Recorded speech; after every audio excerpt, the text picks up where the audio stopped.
My friends, let us begin with a truth that has startled sincere seekers for generations, and yet it stands at the very center of spiritual realization.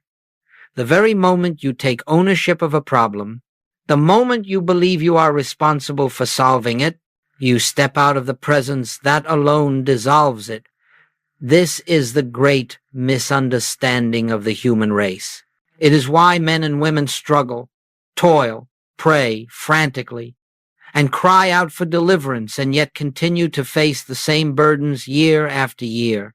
For we have been conditioned to believe that life presents us with challenges and that it is our duty, through intelligence or force or faith, to overcome them.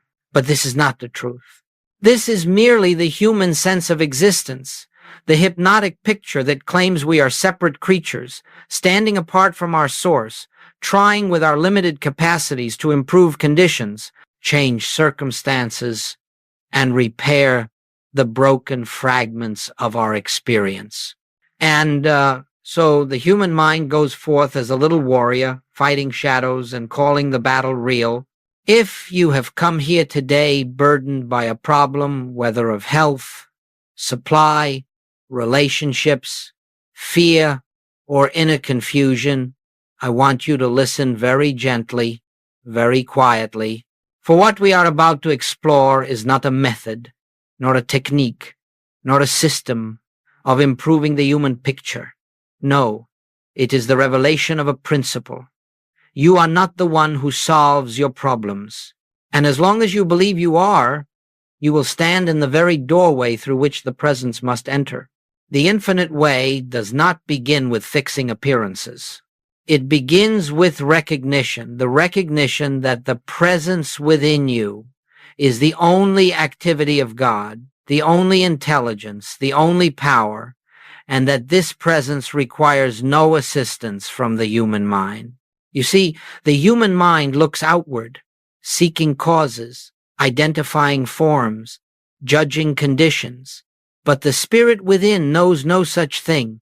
It does not evaluate appearances. It does not wrestle with effects. It simply is the one, indivisible, perfect presence of God, forever expressing itself as harmony, wholeness, and peace. Now, in this moment, let us lay aside the belief that you must manage your life. Let us release, even momentarily, the old conviction that you must think your way out of difficulty, pray your way out of darkness, or work your way out of lack. For none of these are spiritual modes of action. They belong to the human sense of self, the self that says, I must do, I must correct, I must change. But the Master taught, I can of mine own self do nothing. He revealed that the human sense of I is without power, without ability, without divine authority. And until we recognize this truth, until we stop trying to be our own savior, the real savior cannot operate. The presence is always here, but it cannot reveal itself while you are busy solving your own problems. So let us begin this journey with an inner relaxation, a softening of the will, a quiet willingness to step aside, not to abandon responsibility, but to recognize where true responsibility lies, not on your shoulders, but in the eternal functioning of the Father within. This is the introduction to our message today. Whatever the problem, you are not the one who solves it. You are not the healer, you are not the provider, you are not the fixer. You are the transparency through which God reveals the perfection that already is. And only when you understand this deeply, quietly, inwardly, does the illusion of burden begin to dissolve. Now, let us go deeper into this matter, for unless we clearly perceive the nature of the I that tries to solve problems, we will continue to be deceived by it. The human mind stands before its difficulties and declares, I must think this through. I must pray harder. I must make better decisions. I must find a way out. And all the while, It is completely unaware that the very sense of I doing these things is itself the problem. This personal I, this little self that believes it is responsible for managing its existence, is not the self that God created. It is not the I am of scriptural revelation. It is not the spiritual identity that is one with the Father. It is an image formed of fear, memory, conditioning, and belief. It is the imposter self, the one that believes it came into life at a certain moment, will depart at another, and must struggle in the brief interval between birth and death to survive, to succeed, to heal, to understand.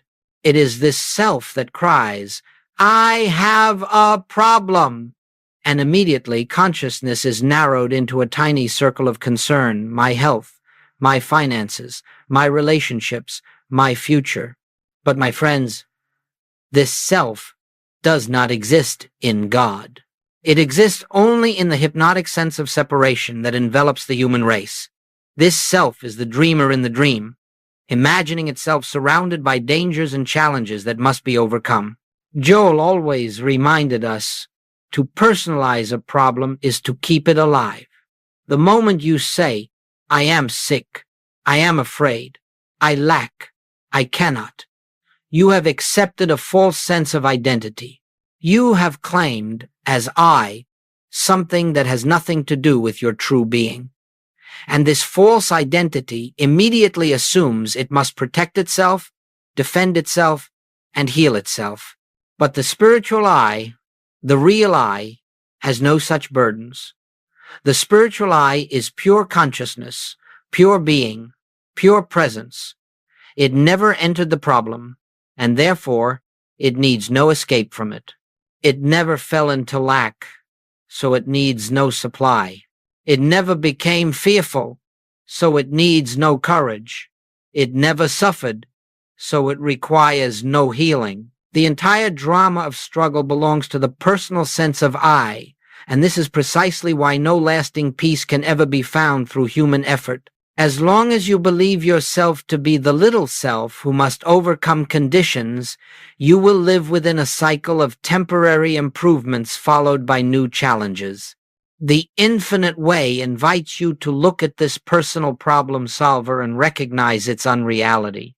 Notice how it always speaks in terms of my need, my situation, my fear. Notice how it continually reacts to appearances, how it rushes into activity, how it is driven by urgency, impatience, and desire. Then ask yourself, is this the voice of the Christ within me? You will find that it is not. The personal problem solver is a mask worn by the human mind.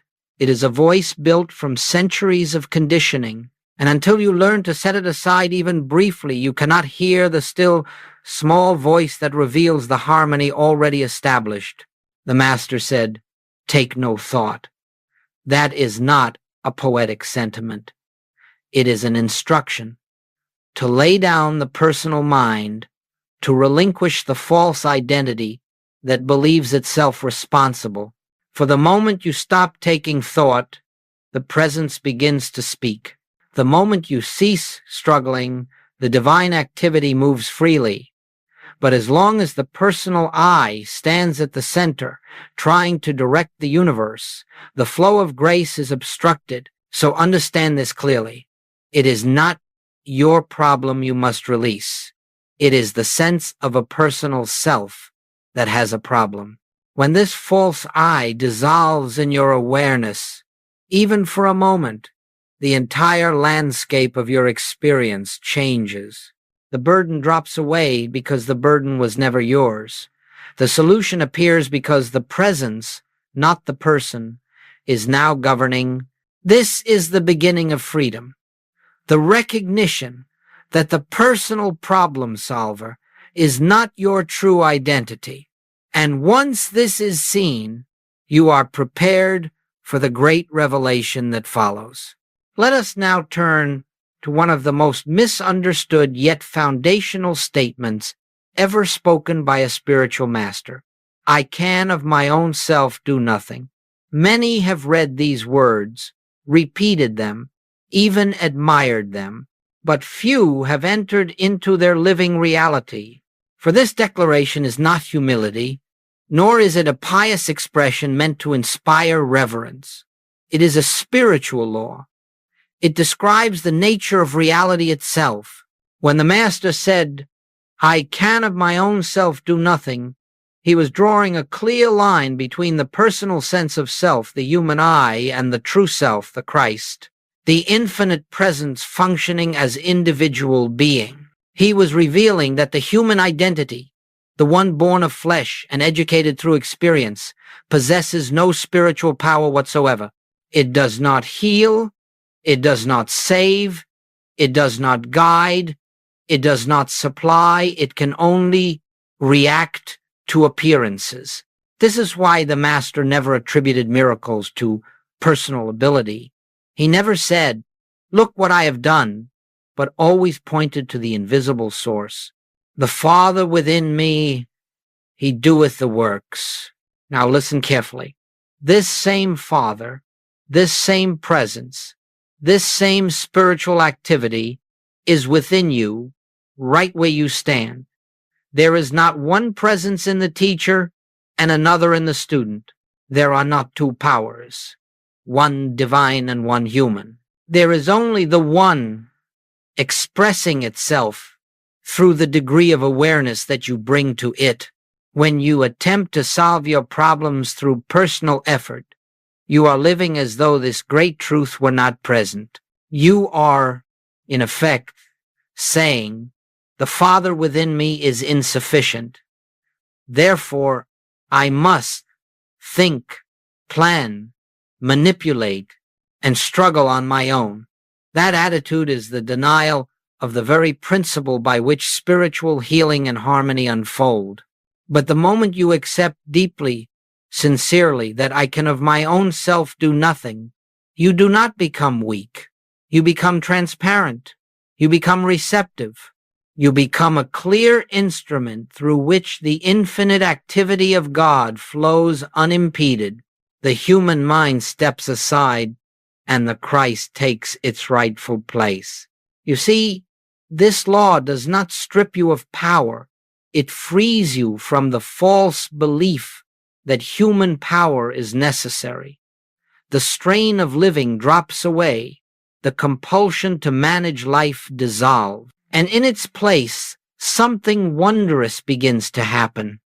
An inner stillness appears, a quiet assurance, an awareness of being that knows no fear and carries no burden. Now, many will say, "If I do nothing, will not my circumstances deteriorate? Will not everything fall apart?" And the answer is this: the nothing that you do is the absence of human will, not the absence of divine activity. When the human self ceases its frantic attempts, the spiritual self takes over, and it does the work far more beautifully, harmoniously, and wisely than the personal mind ever could. This is the very essence of the infinite way, that the presence within you, your true identity, is the actor, the healer, the provider, the intelligence that arranges all things in perfect order. You are not asked to improve your life. You are invited to stand aside and witness the activity of God. The human I seeks results. The spiritual I rests in truth, and where truth is realized, results appear of their own accord. This is the law. The human mind can do nothing, but the Father within doeth all things.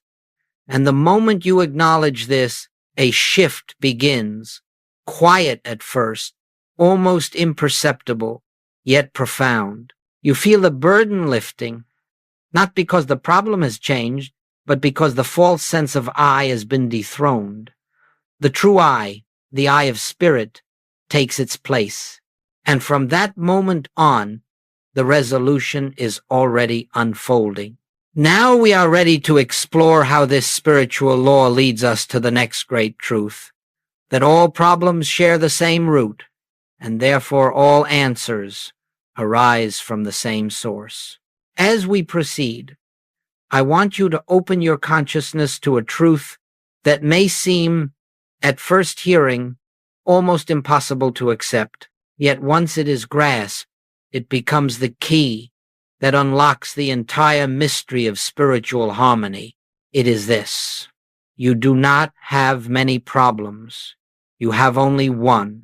Whether it appears as sickness, lack, fear, conflict, loneliness, guilt, or confusion, these are not separate issues. They are merely different costumes worn by a single illusion: the belief in a power apart from God. This is the whole of it. Every problem you have ever faced, every fear that has ever touched your heart, arises from the same single root: the conviction that there exists something other than the one presence, the one power, the one life that is God. The human mind calls this the world, and it believes the world operates on laws independent of spirit: laws of disease, laws of economics, laws of psychology, laws of conflict and danger. And so it fights these laws with treatments, techniques, strategies, and prayers aimed at changing outer conditions. But the moment you accept two powers, spirit on one side and appearance on the other, you have entered the realm of fear. The moment you believe that sickness has power, or money has power, or human personality has power, or circumstances have power, you are living in the belief of duality, and duality is the only problem you will ever know. This is why the Master declared, "Resist not evil." He was not inviting passivity. He was revealing that evil, meaning any appearance of discord, possesses no actual power to resist. To fight it is to grant it reality. To oppose it is to accept it as something that stands outside the one. And the moment you treat a condition as a power, you have turned your back on the truth of omnipresence. The infinite way tells us that there are not two.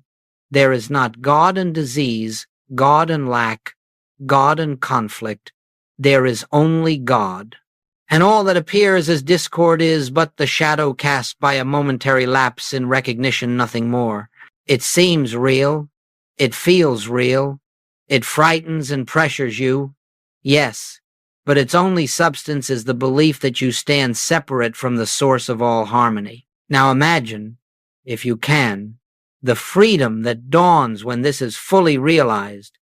Imagine seeing every discord as nothing more than a disguise for the same fundamental illusion. Then healing becomes simple. Then prayer becomes effortless. Then life ceases to be a series of crises and becomes a continuous unveiling of the one presence. This is why Goldsmith's work produced so many healings without ever addressing the specific appearance. Whether a person came with cancer or bankruptcy or despair, the treatment was the same. Dissolve the belief in two powers. Bring consciousness back to the recognition of one life, one law, one being. When the sense of separation is lifted, the appearance of discord melts because it never had existence in the presence of truth. Let us be clear. The problem is never the illness. The problem is never the lack. The problem is never the fear. The problem is the belief that these things have a power, a life, a cause, or a law of their own. The only problem is the belief in a selfhood apart from God. The only remedy is the recognition of God as the only self. Once this is seen even slightly, the so-called problem begins to lose its authority. It no longer stands as an opponent. It becomes a signpost pointing you back to the presence. And as you turn inward, not to fight the appearance, but to recognize the one, the appearance fades into nothingness, for that is what it truly is. Now that we understand all problems stem from one illusion, we are prepared to explore the great turning point in spiritual practice, the entrance into silence, where all resolution unfolds without human effort. Now that we have seen the nature of the problem, that it is not in the appearance but in the belief in a power apart from God, we come to the most essential turning point in all spiritual realization. It is the moment when you relinquish the instinct to wrestle with appearances and instead enter the silence where the presence reveals itself. This silence is not an escape, nor a retreat from responsibility. It is the highest form of responsibility, for in this silence, the human sense of self steps aside, and the activity of God begins its perfect work. Let us understand this clearly. You do not enter the silence to get rid of a problem. You enter the silence to recognize the presence, and in the presence of the presence, the problem dissolves of its own accord. When you sit quietly, not seeking, not asking, not pleading, not directing, you reverse the entire pattern of human life.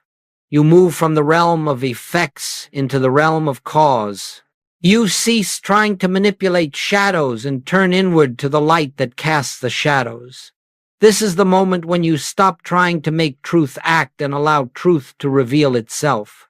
The silence is not merely the absence of words. It is the absence of the personal problem solver. It is the suspension of that inner activity which insists, I must think this through. I must pray for a solution.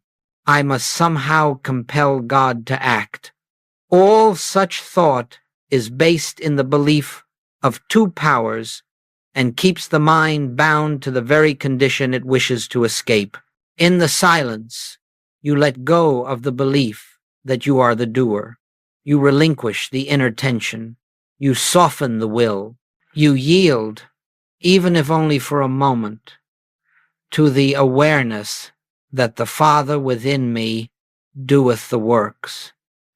And as you dwell in this stillness, something imperceptible begins to happen.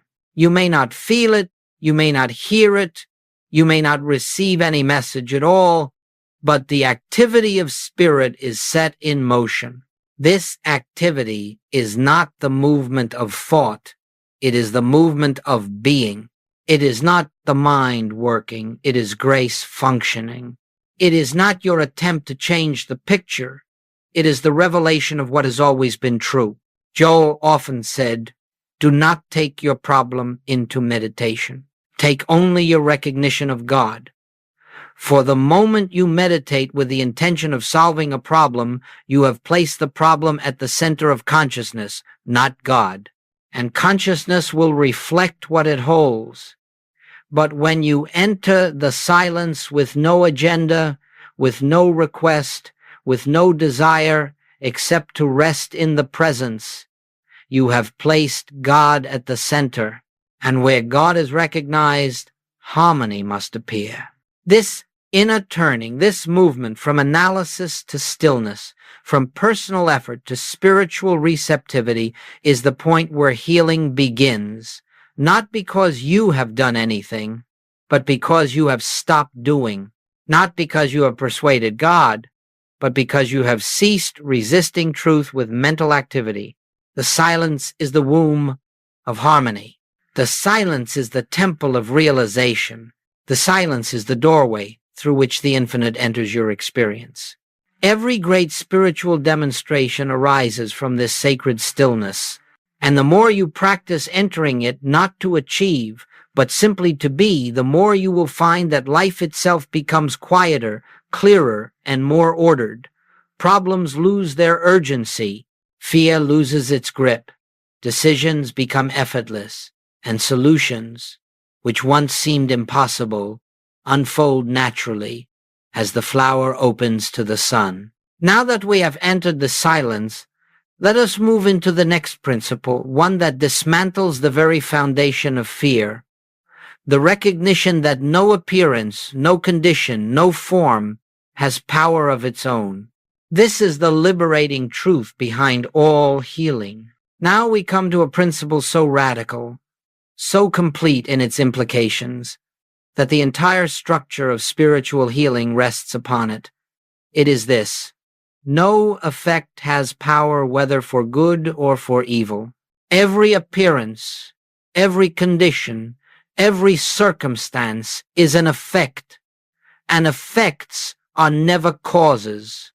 Therefore, they possess no power to create, no power to act, no power to maintain themselves. This is the cornerstone of spiritual freedom.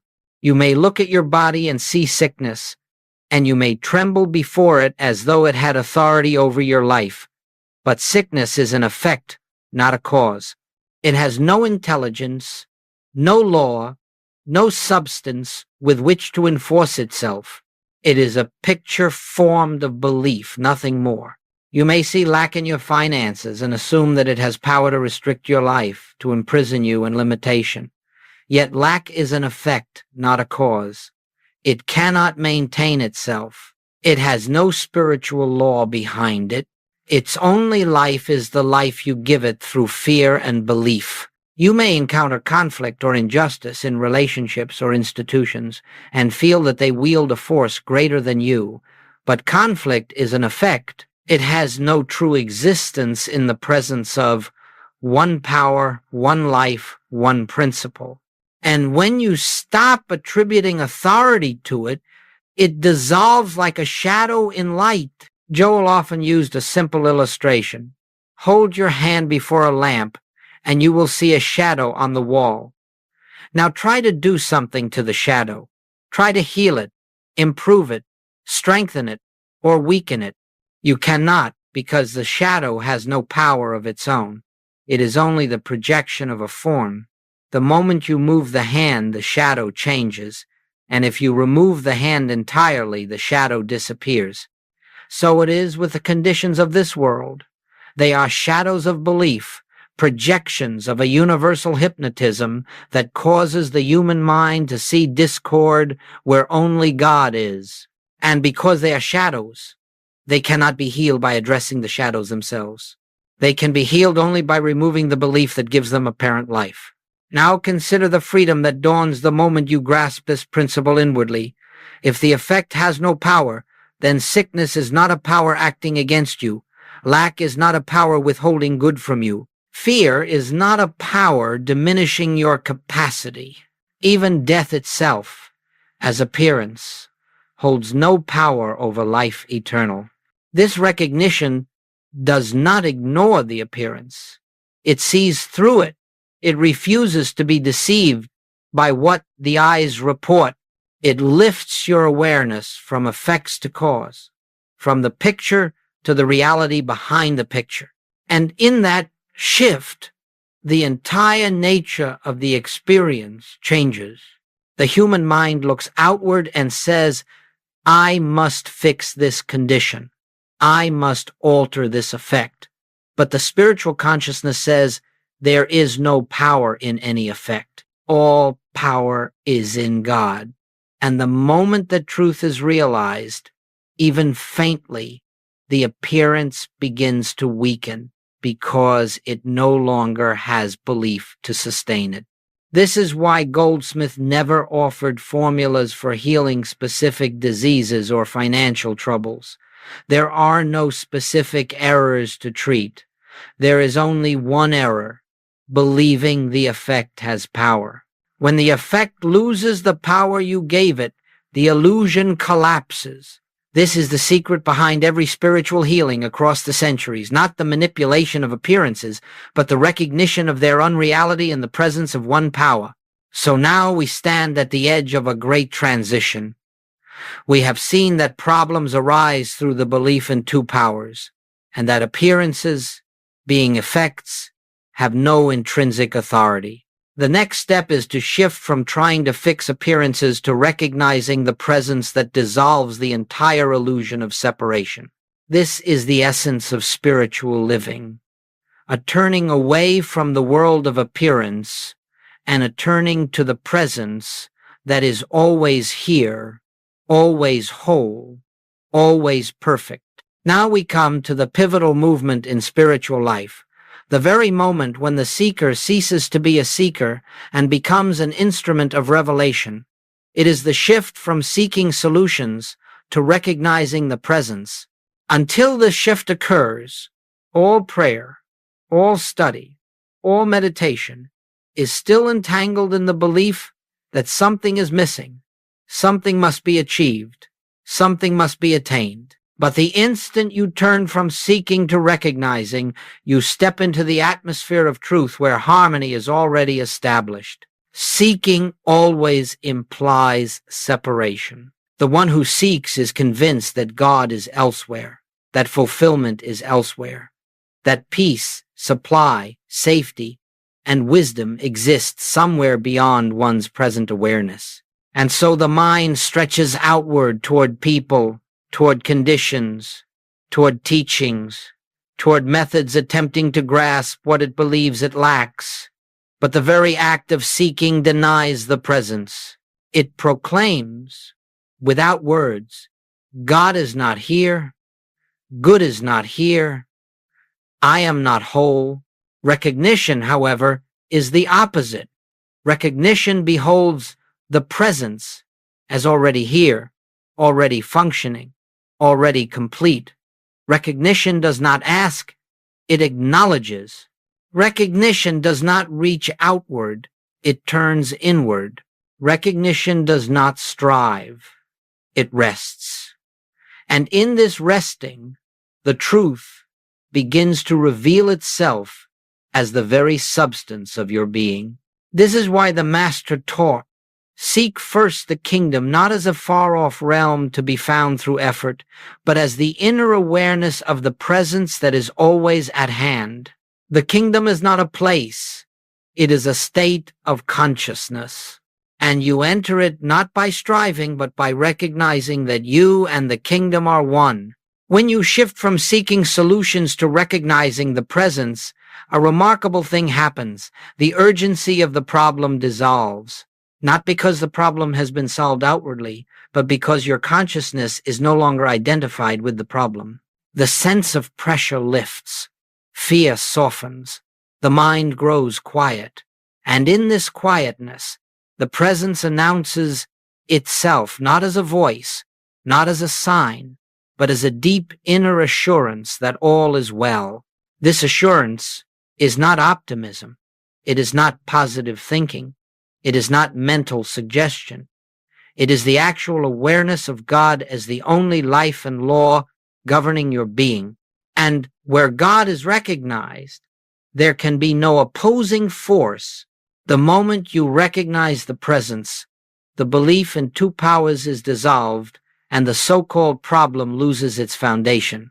Now, what does this recognition look like in practice? It is simple, though not always easy.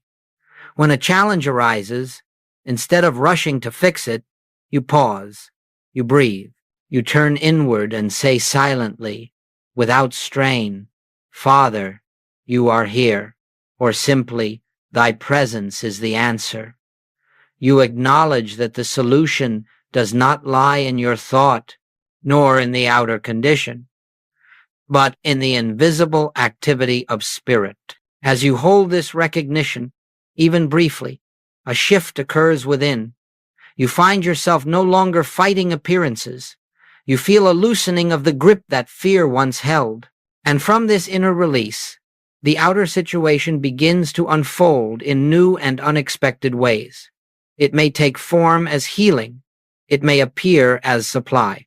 It may show up as reconciliation, inspiration, or quiet guidance, but the form is never your concern. Your only task is recognition. Recognition is the beginning of freedom because it turns you away from the world of effects and anchors you in the reality behind them. Recognition reveals that the presence is not something to acquire, but something to behold.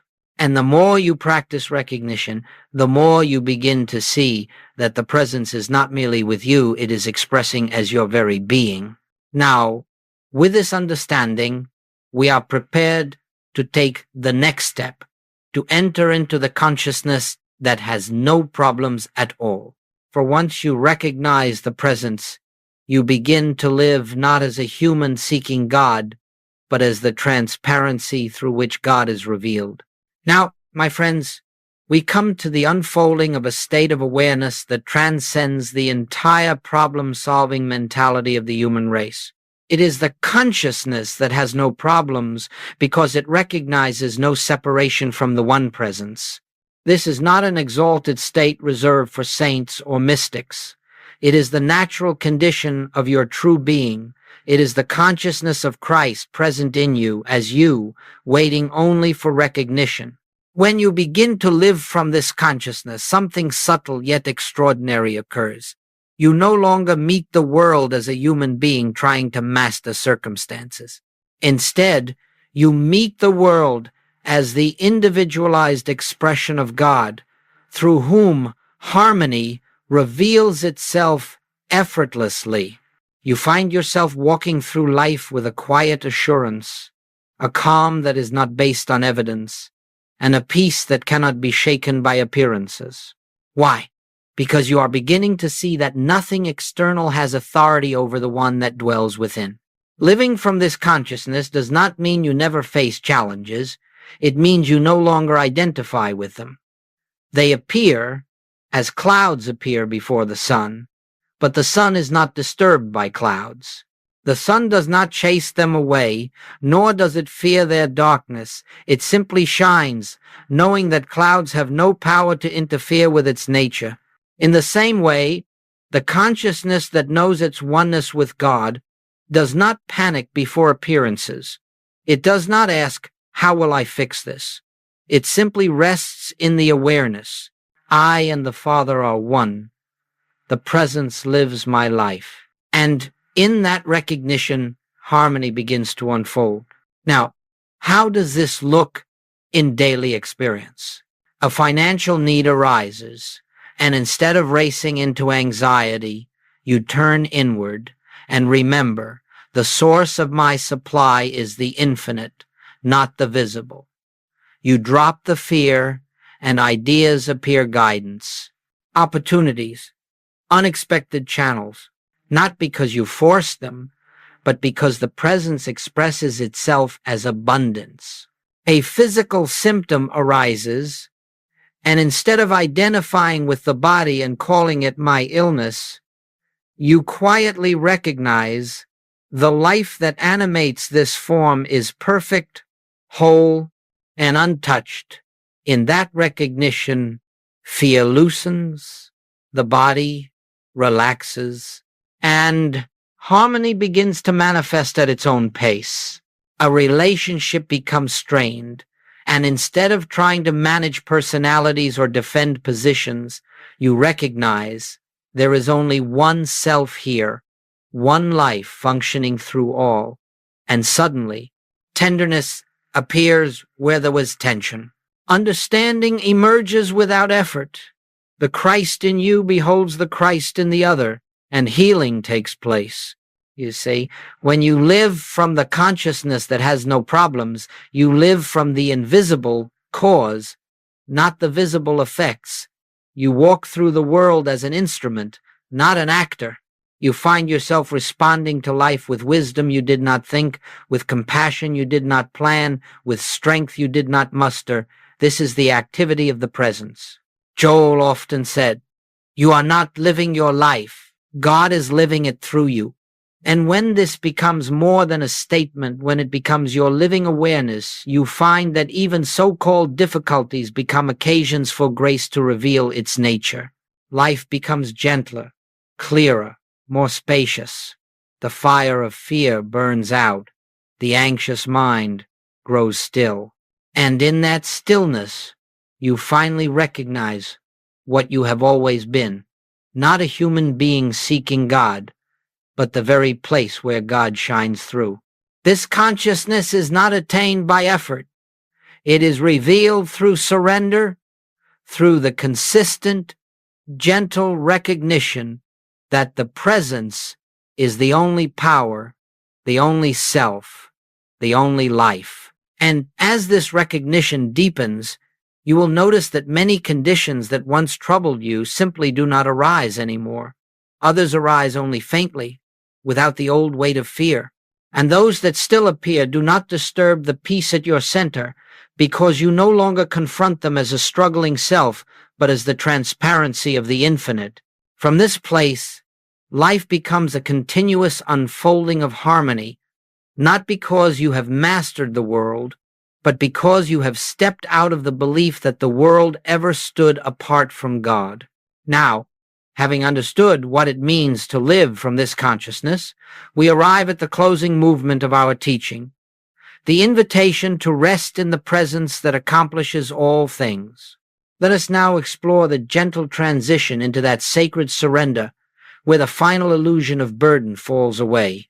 And now, my friends, we come to the quiet closing of our time together, not a conclusion, not an ending, but a gentle invitation to step into the life you were meant to live.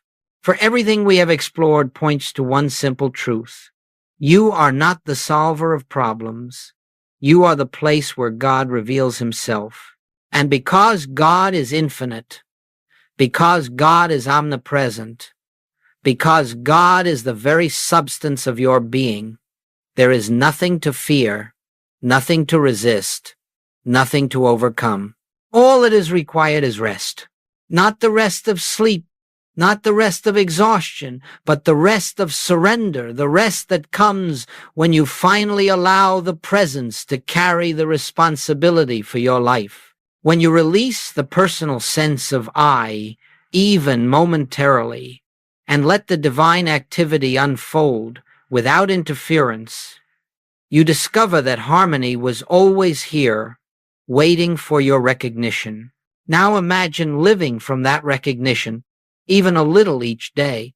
Imagine waking in the morning, not with the anxious anticipation of problems to solve, but with a quiet trust.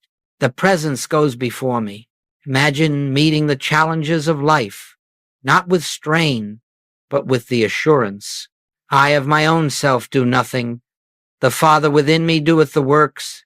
Imagine releasing your fears in the very moment they arise, by remembering, no appearance has power, only God is.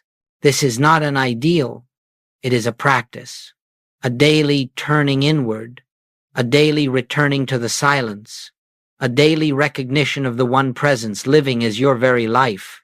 And as you continue gently, consistently, you will find that the nature of your experience changes, not because you have changed the world, but because you have changed the one who looks at the world.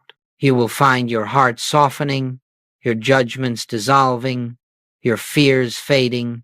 You will discover that the people around you seem kinder, though perhaps it is you who has become more receptive.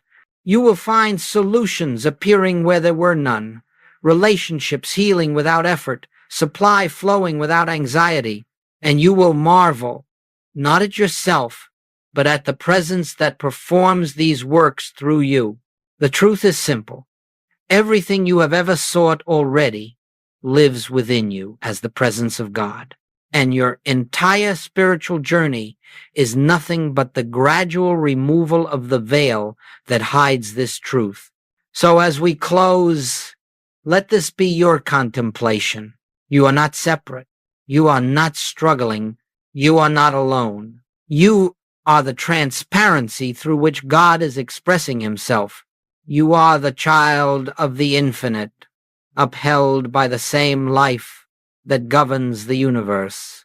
Rest in that, trust in that, lie from that, and as you do, you will discover that life becomes a revelation not of problems to be solved, but of the presence that solves everything.